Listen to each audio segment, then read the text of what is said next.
আলহামদুলিল্লাহ, অবশেষে নেপালকে 21 রানে হারিয়ে সুপার 8 নিশ্চিত করল বাংলাদেশ দল।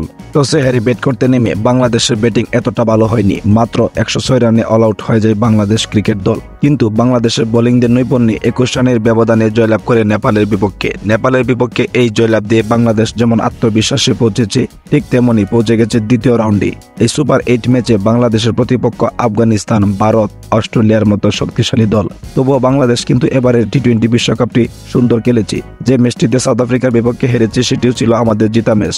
তাছাড়া বাকি ম্যাচগুলোতে বাংলাদেশের বোলিং পারফরমেন্স ছিল চোখে নজর কাড়ার মতো, কিন্তু বাংলাদেশের ব্যাটিং লাইন আপ ছিল একদম বাজে। তবুও বাংলাদেশ শুধু বোলিং এর উপর নির্ভর করে প্রত্যেকটি ম্যাচে জয়লাভ করেছে। বাংলাদেশের বোলিংরা যদি ভালো বল করতে না পারত, তাহলে বাংলাদেশ এবারের টি-20 বিশ্বকাপে সুপার 8-এও পৌঁছাতে পারত না।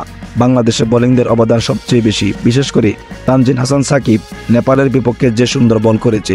তার বোলিং নৈপুণ্যে নেপালের মিডল অর্ডার, টপ অর্ডার সব ভেঙে চুরমার হয়ে যায়। তিনি একাই নিয়ে নেন 4টি মূল্যবান উইকেট মাত্র 7 রান খরচ করে। তার এই বোলিং নৈপুণ্যেই আজকের ম্যাচ থেকে ছিটকে যায় নেপাল, এবং শেষের দিকে মুস্তাফিজুর রহমান এবং তাসকিন আহমেদের দুর্দান্ত বোলিংয়ে নেপালের পার্টনারশিপ ভেঙে যায় এবং তারা ম্যাচ থেকে ছিটকে গিয়ে শেষ পর্যন্ত অল আউট হয়ে যায় এবং আমরা 21 রানের বিশাল জয় লাভ করি, যে জয়ের মাধ্যমে আমরা দ্বিতীয় রাউন্ড নিশ্চিত করেছি এবারে টি-20 বিশ্বকাপ আসরে।